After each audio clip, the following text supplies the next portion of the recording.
Book 1, Part 2, Chapter 15. Between 3 and 4 o'clock in the afternoon, Prince Andrei, who had persisted in his request to Kutuzov, arrived at Grund and reported himself to Bagration. Bonaparte's adjutant had not yet reached Murat's detachment, and the battle had not yet begun. In Bagration's detachment, no one knew anything of the general position of affairs. They talked of peace, but did not believe in its possibility. Others talked of a battle, but also disbelieved in the nearness of an engagement. Bagration, knowing Bolkonsky to be a favorite and trusted adjutant, received him with distinction and special marks of favor, explaining to him that there would probably be an engagement that day or the next, and giving him full liberty to remain with him during the battle or to join the rear guard and have an eye on the order of retreat, which is also very important. However, there will hardly be an engagement today, said Bagration as if to reassure Prince Andrei. If he is one of the ordinary little stuff and he's sent to earn a medal, he can get his reward just as well in the rear guard. But if he wishes to stay with me, let him. He'll be of use here if he's a brave officer, thought Bagration. Prince Andrei, without replying, asked the prince's permission to ride around the position to see the disposition of the forces so as to know his bearings should he be sent to execute an order. The officer on duty, a handsome, elegantly dressed man with a diamond ring on his forefinger, who was fond of speaking French, though he spoke it badly, offered to conduct Prince Andrei. On all sides they saw rain-soaked officers with dejected faces who seemed to be seeking something, and soldiers dragging doors, benches, and fencing from the village. "There now, Prince, we can't stop those fellows," said the staff officer, pointing to the soldiers. "The officers don't keep them in hand. And there," he pointed to a sutler's tent, "they crowd in and sit. This morning I turned them all out, and now look, it's full again. I must go there, Prince, and scare them a bit. It won't take a moment." "Yes, let's go in, and I will get myself a roll and some cheese," said Prince Andrei, who had not yet had time to eat anything. "Why didn't you mention it, Prince? I would have offered you some hospitality." They dismounted and entered the tent. Several officers with flushed and weary faces were sitting at the table eating and drinking. "Now what does this mean, gentlemen?" said the staff officer in the reproachful tone of a man who has repeated the same thing more than once. "You know it won't do to leave your posts like this. The prince gave orders that no one should leave his post. Now you, captain," and he turned to a thin, dirty little artillery officer who, without his boots, he had given them to the canteen keeper to dry, in only his stockings, rose when they entered, smiling not altogether comfortably. "Well, aren't you ashamed of yourself, Captain Tushin?" he continued. "One would think that as an artillery officer you would set a good example, yet here you are without your boots. The alarm will be sounded and you'll be in a pretty position without your boots." The staff officer smiled. "Kindly return to your posts, gentlemen. All of you. All," he added in a tone of command. Prince Andrei smiled involuntarily as he looked at the artillery officer Tushin, who, silent and smiling, shifting from one stockinged foot to the other, glanced inquiringly with his large, intelligent, kindly eyes from Prince Andrei to the staff officer.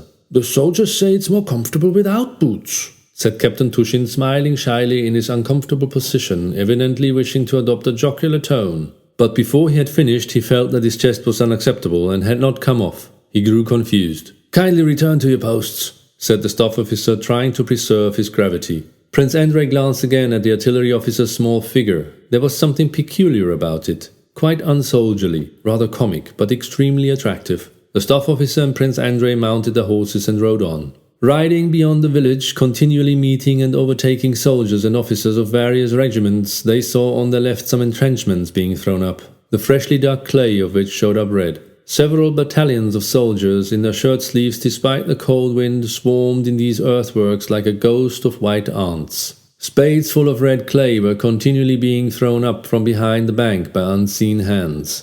Prince Andrei and the officer rode up, looked at the entrenchment, and went on again. Just behind it they came upon some dozens of soldiers, continually replaced by others who ran from the entrenchment. They had to hold their noses and put their horses to a trot to escape from the poisoned atmosphere of these latrines. "Voilà l'agrément du camp, monsieur le prince," said the staff officer. They rode up the opposite hill. From there the French could already be seen. Prince Andrei stopped and began examining the position. "That's our battery," said the staff officer, indicating the highest point. "It's in the charge of the silly fellow we saw without his boots. You can see everything from there. Let's go there, Prince." "Thank you very much. I will go alone," said Prince Andrei, wishing to rid himself of this staff officer's company. "Please, don't trouble yourself further." The staff officer remained behind, and Prince Andrei rode on alone. The farther forward and nearer the enemy he went, the more orderly and cheerful were the troops. The greatest disorder and depression had been in the baggage train he had passed that morning on the Znaim road, 7 miles away from the French. At Grund also some apprehension and alarm could be felt, but the nearer Prince Andrei came to the French lines, the more confident was the appearance of our troops. The soldiers in their greatcoats were ranged in lines. The sergeant majors and company officers were counting the men, poking the last man in each section in the ribs and telling him to hold his hand up. Soldiers scattered over the whole place were dragging logs and brushwood and were building shelters with merry chatter and laughter. Around the fire sat others, dressed and undressed, drying their shirts and neckbands, or mending boots or overcoats, and crowding round the boilers and porridge cookers. In one company dinner was ready, and the soldiers were gazing eagerly at the steaming boiler, waiting until the sample, which a quartermaster sergeant was carrying in a wooden bowl to an officer who sat on a log before his shelter, had been tasted. Another company, a lucky one for not all the companies had vodka, crowded around a pock-marked, broad-shouldered sergeant major who, tilting a keg, filled one after another the canteen lids held out to him. The soldiers lifted the canteen lids to their lips with reverential faces, emptied them rolling the vodka in their mouths, and walked away from the sergeant major with brightened expressions, licking their lips and wiping them on the sleeves of their greatcoats. All their faces were as serene as if all this were happening at home, awaiting peaceful encampment, and not within sight of the enemy before an action in which at least half of them would be left on the field. After passing a chasseur regiment and in the lines of the Kiev Grenadiers, fine fellows busy with similar peaceful affairs, near the shelter of the regimental commander, higher than and different from the others, Prince Andrei came out in front of a platoon of grenadiers before whom lay a naked man. 2 soldiers held him while 2 others were flourishing their switches and striking him regularly on his bare back. The man shrieked unnaturally. A stout major was pacing up and down the line and regardless of the screams kept repeating, "It's a shame for a soldier to steal. A soldier must be honest, honourable and brave. But if he robs his fellows, there is no honour in him. He's a scoundrel. Go on, go on." So the swishing sounds of the strokes and the desperate but unnatural screams continued. Go on, said the major. A young officer with a bewildered and pained expression on his face stepped away from the man and looked round inquiringly at the adjutant as he rode by.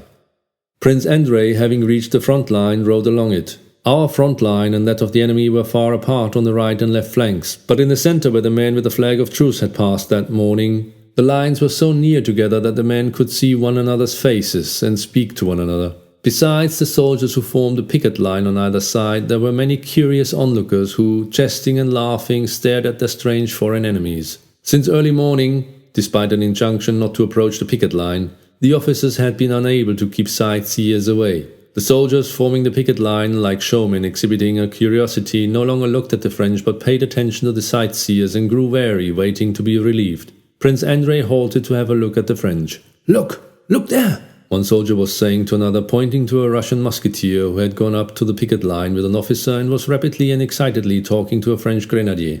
Hark to him jabbering! Fine, isn't it? It's all the Frenchy can do to keep up with him. There now, Sidorov. Wait a bit and listen, it's brilliant, answered Sidorov, who was considered an adept at French. The soldier to whom the laughters referred was Dolokhov. Prince Andrei recognized him and stopped to listen to what he was saying. Dolokhov had come from the left flank where the regiment was stationed with his captain. Now then, go on, incited the officer, bending forward and trying not to lose a word of the speech which was incomprehensible to him. More, please, more! What's he saying? Dolokhov did not answer the captain. He had been drawn into a hot dispute with the French grenadier. They were naturally talking about the campaign. The Frenchman, confusing the Austrians with the Russians, was trying to prove that the Russians had surrendered and had fled all the way from Ulm, while Dolokhov maintained that the Russians had not surrendered but had beaten the French. We have orders to drive you off here, and we shall drive you off, said Dolokhov. Only take care that you and your Cossacks are not all captured, said the French grenadier. The French onlookers and listeners laughed. We'll make you dance as we did under Suvorov. On vous fera danser, said Dolokhov. Qu'est-ce qu'il chante? Asked the Frenchman. De l'histoire ancienne, said another, guessing that it referred to a former war. L'empereur va lui faire voir à votre souverain, comme aux autres.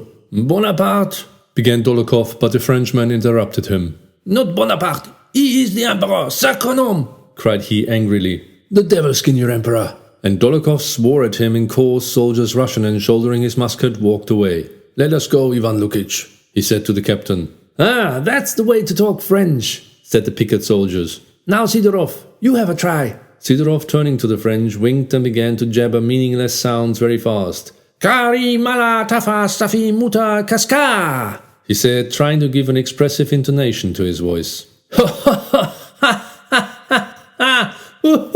Came peals of such healthy and good-humoured laughter from the soldiers that it infected the French involuntarily. So much so that the only thing left to do seemed to be to unload the muskets, explode the ammunition, and all return home as quickly as possible. But the guns remained loaded. The loopholes in blockhouses and entrenchments looked out just as menacingly, and the unlimbered cannon confronted one another as before.